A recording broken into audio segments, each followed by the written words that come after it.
अभी अभी एक न्यूज आ रही है कि सिविलियंस को इंडियन आर्मी में 3 साल के लिए सर्व करने का मौका दिया जाएगा। ये एक बहुत बड़ी न्यूज आ रही है। ये announcement army chief general M Naravane ने किया था वेडनेसडे को।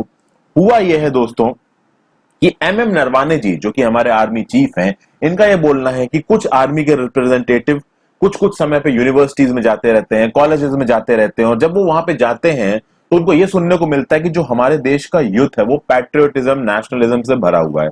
तो हमारे देश के यूथ एक मिलिट्री लाइफ को एक्सपीरियंस करना चाहते हैं। और ये बात देखिए कहीं हद तक सच है दोस्तों। हम लोग कहीं ना कहीं, हम लोग के अंदर एक चीज होती है कि हम भी आर्मी की लाइफ को देखें। चूंकि मैं सैनिक स्कूल का पढ़ा हुआ हूं तो हल्का फुल्का मुझे उसके बारे में पता है। तो इस चीज को जब पुटअप किया गया हमारी गवर्नमेंट के सामने, तो ऑब्वियसली बात है हमारी गवर्नमेंट ने इसके ऊपर कुछ शोध करने को कहा गया था, और फाइनली एक प्रपोजल लाने की बात कही जा रही है। उस प्रपोजल में बोला जा रहा है कि भाई जो वर्किंग प्रोफेशनल है, जो यंग वर्किंग प्रोफेशनल है, फुल ऑफ एनर्जी, उनको 3 साल का टेन्योर दिया जा सकता है, या तो एज ऑफिसर्स या दूसरी रैंक्स में इन अ वैरायटी ऑफ रोल्स। और ये रोल आपके फ्रंट लाइन फाइटर्स के भी हो सकते हैं, ये रोल आपके बैक ऑफिस में काम करने के भी हो सकते हैं। अब देखिए जंग तो लड़ नहीं रही है इंडिया, तो फ्रंट लाइन फाइटर्स यहां पे कौन हो गए? तो फ्रंट लाइन फाइटर्स ये हो गए फ्रेंड्स कि आपको पता है कि इंडिया पाकिस्तान का बॉर्डर बहुत ज्यादा सेंसिटिव है। अक्सर कर वहां पे शेलिंग, फायरिंग, इस तरीके की चीजें हो सकती हैं, तो वहां पे इनको डिप्लॉय किया जा सकता है। मतलब इनको किसी भी कैपेसिटी में डिप्लॉय किया जा सकता है। एज एन ऑफिसर भी डिप्लॉय किया जा सकता है और दूसरे वैरायटी ऑफ रोल्स में भी डिप्लॉय किया जा सकता है। अब बात यहां पे ये आई, ये एज एन ऑफिसर या दूसरी वैरायटी, तो यहां पे एक बार हम लोगों को यह देखना जरूरी है कि जो हमारी इंडियन आर्मी की हायरार्की है वो क्या है। और इंडियन आर्मी की हायरार्की जब हम देख रहे हैं तो फ्रेंड्स, नेवी की हायरार्की अलग है, एयरफोर्स की अलग है। तो इंडियन आर्मी में सबसे नीचे आपको दिखाई पड़ रहा है नायब सूबेदार, उसके ऊपर सूबेदार, सूबेदार मेजर, फिर शुरू होता है लेफ्टिनेंट।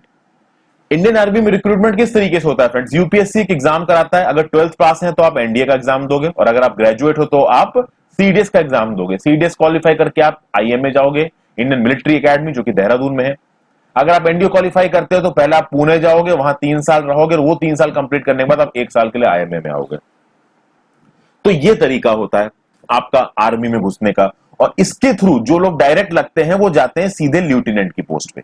लेकिन बहुत सारे ऑफिसर्स फ्रेंड्स इन नीचे की 3 पोस्टों में ही निपट जाते हैं, मतलब इसी में लगते हैं और इसी से वो रिटायर हो जाते हैं, जो कि सूबेदार मेजर, सूबेदार और नायब सूबेदार। ओके दोस्तों, तो जो हमारा शॉर्ट सर्विस कमीशन है, यहां पे जो बात, ये सब चीजें लाई क्यों जा रही हैं? ये जो चीज बही गई है कि भाई 3 साल के लिए सिविलियंस को मौका दिया जाएगा कि वो आके एज इन आर्मी में सर्व कर सकते हैं एज अ रेगुलर ऑफिसर। ये किया क्यों गया है? देखिए हमारे जो आर्मी स्पोक्स पर्सन की जो स्टेटमेंट आई है, हमारे जो ऑफिशियल आर्मी स्पोक्स पर्सन है कर्नल अमन आनंद, इसको एज अ वॉलंटरी एंगेजमेंट माना जाएगा अगर ये अप्रूव होता है गवर्नमेंट के द्वारा। सिलेक्शन क्राइटेरिया में कोई भी डायल्यूशन नहीं होगा, यानी कि जिन यंग वर्किंग प्रोफेशनल्स को ये लोग रिक्रूट करेंगे, बेस्ट क्वालिटी के रिक्रूट करेंगे। शुरू में 100 ऑफिसर्स को रिक्रूट किया जाएगा और लगभग 1000 मेन को रिक्रूट किया जाएगा, जो कि ऑब्वियसली बात है, जो लेफ्टिनेंट की रैंक के 3 जो रैंक्स है उनमें से होने चाहिए 1000 मेन, और 100 लोगों को एज एन ऑफिसर्स रिक्रूट किया जाएगा। बहुत कम चांसेस हैं कि लेफ्टिनेंट से ऊपर के रैंक किसी को दी जाए जिनको रिक्रूट किया जा रहा है। अब यहां पे यह बात आई दोस्तों कि यह चीज कर क्यों रही है हमारी इंडियन आर्मी, इसकी जरूरत क्या है? इसकी जरूरत यह है दोस्तों कि ऐसा बोला जाता है कि ये जो शॉर्ट सर्विस कमीशन है इंडियन आर्मी में, इससे खर्चा बहुत होता है भारत सरकार का। अब पहली बात तो देखिए, शॉर्ट सर्विस कमीशन में बहुत सारे, आप समझ सकते हैं, वैकेंसीज थी बहुत सालों से। क्योंकि शॉर्ट सर्विस कमीशन को एक ऐसा लेवल माना जाता था इंडियन आर्मी का जिसमें एक तो बहुत ज्यादा प्रमोशंस नहीं थे, ठीक है, प्लस रिस्क बहुत ज्यादा था, क्योंकि बहुत सारे लोग फ्रंट लाइन फाइटर्स में काम करते हैं इसमें, शॉर्ट सर्विस कमीशन में। फिर बीच में कुछ ऐसे रिकमेंडेशंस भी आई थी कि भाई शॉर्ट सर्विस कमीशन की सर्विस कंडीशंस को और इंप्रूव किया जाए, इनको टाइम पे प्रमोशन दिया जाए, इस तरीके की चीजों की बात आई। लेकिन अब यह बोलना है सरकार का कि भैया शॉर्ट सर्विस कमीशन में खर्चा बहुत होता है हमारा इंडियन आर्मी का, इंडियन गवर्नमेंट का। क्यों खर्चा होता है? देखिए पहली बात तो आपको यह समझना पड़ेगा कि शॉर्ट सर्विस कमीशन का रिक्रूटमेंट कैसे होता है। देखिए शॉर्ट सर्विस कमीशन का रिक्रूटमेंट 3-4 तरीकों से हो सकता है। एक तो शॉर्ट सर्विस कमीशन के रिक्रूटमेंट के लिए यूपीएससी एग्जाम लेती है, आप उस रिटन एग्जाम को क्वालिफाई करिए, फिर आप एक इंटरव्यू दीजिए, उसके बाद आप एक मेडिकल एग्जाम को क्वालिफाई करिए और फिर आप शॉर्ट सर्विस कमीशन ज्वाइन कर सकते हैं। या फिर अगर आपके पास कोई लॉ की डिग्री है, कोई टेक्निकल डिग्री है, तो आप डायरेक्ट इंटरव्यू दे सकते हैं, और अगर आप इंटरव्यू क्वालिफाई करते हैं तो उसके बाद आप मेडिकल टेस्ट में क्वालिफाई कर जाते हैं तो आप जा सकते हैं।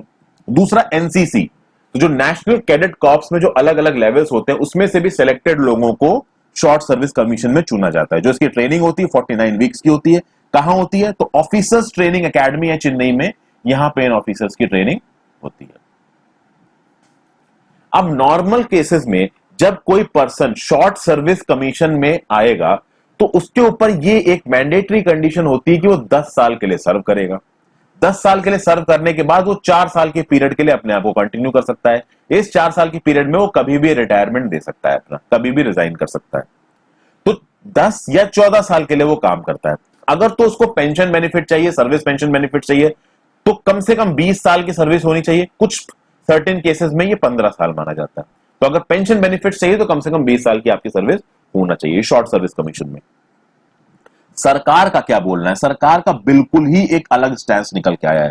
सरकार का यह बोलना है फ्रेंड्स कि देखिए, जो लोग 14 साल के लिए इस एसएससी में काम करते हैं उनके ऊपर सरकार खर्चा करती है लगभग 6 करोड़ रुपए का।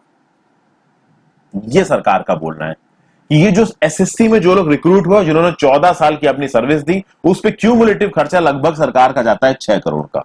और यहीं पे अगर यंग लोगों को 3 साल के लिए रिक्रूट किया जाता है तो उनकी ट्रेनिंग का, उनके पे का, उनके अलायंसेस का जो टोटल खर्चा जाएगा वो लगभग 80 से 85 लाख रुपए जाएगा केवल।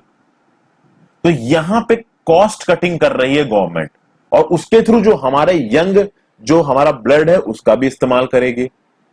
तो एक डबल पर्पस को यहां पे सर्व करने की कोशिश की जा रही है। तो ऑब्वियस सी बात है, अगर ये चीज हो जाती है, सक्सेसफुल होती है, देखिए अभी तो वॉलंटरी बेसिस पे शुरू किया जाएगा उसको, सक्सेसफुल होती है तो ऑब्वियस सी बात है उसको ज्यादा इंप्लीमेंट किया जाएगा। तो यहां पे क्या होगा कि इस जो प्रपोज्ड मॉडल है, इस मॉडल को आप बोलते हो टूर ऑफ ड्यूटी। मतलब आपको एक 3 साल का टूर दिया जा रहा है, उस 3 साल में आप जाके ड्यूटी करेंगे इंडियन आर्म्ड फोर्सेस के लिए। अब प्रॉब्लम यह है कि भाई इनको ट्रेनिंग कितनी दी जाएगी ये नहीं पता है। ओके, तो 3 साल की इनकी सर्विस है, 3 साल से एक्स्ट्रा इनको ट्रेनिंग दी जाएगी या इनकी ट्रेनिंग इसी 3 साल में इंक्लूडेड होगी, इसके बारे में अभी कुछ भी पता नहीं है। तो ये एक अच्छी न्यूज भी कह सकते हो आप, एक तरीके से आप इसको बुरी न्यूज भी कह सकते हो। शॉर्ट सर्विस कमीशन में बहुत से लोग ऐसा होते हैं जो अपने जिंदगी का एक बहुत मेजर टाइम इस शॉर्ट सर्विस कमीशन में बिताते हैं। उनको इस तरीके से दरकिनार कर देना ये एक गलत सोच है। प्लस कुछ महीनों में ये सोच सही भी है कि भाई यंग लोगों को मौका मिलेगा कि वो इंडियन आर्म फोर्सेस में आके अपने देश की सेवा कर सकें, मिलिट्री लाइफ को एक्सपीरियंस कर सके 3 साल के पीरियड के लिए। तो आपका क्या कहना है आप कमेंट सेक्शन में मुझे बता सकते हैं। आई होप आपको ये वीडियो पसंद आ गया होगा। वीडियो को लाइक जरूर कर लीजिएगा फ्रेंड्स, चैनल को सब्सक्राइब कर दीजिएगा। Thank you for watching, have a great day.